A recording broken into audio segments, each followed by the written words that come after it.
So hi friends, आज मी गणितांची exam दिली. जसं की काल मी म्हणलंच होतं क्लासची एक्झाम नाही दिली, तर मग आणखीन रिझल्ट आला नाही त्याचा.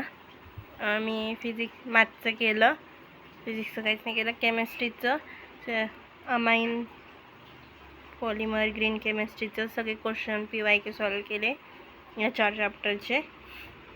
आणि PNC प्रॉबॅबिलिटी आणि प्रॉबॅबिलिटी डिस्ट्रिब्युशन आणि बायनॉमियल डिस्ट्रिब्युशनचं आजचं लेक्चर केलं.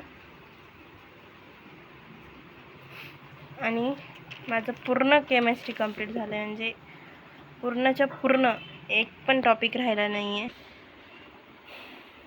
लास्ट टाईम ही माझं 11वीचं पूर्ण बाकी होतं. 12वीचे जे महत्त्वाचे टॉपिक आहे, जसं की अल्डिहाइड रिॲक्शनचेच सगळे बाकी होते. यावेळेस 11वीचे पण झाले, प्लस 12वीचं तर पूर्णच झालं.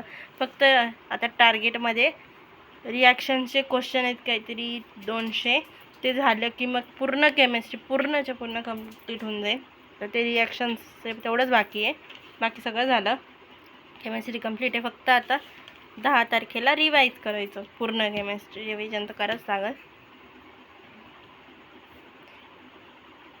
आणि हे दररोज मी यूट्यूबवर टाकते, त्याच्यामुळेच कंप्लीट झालं. Thank you for watching.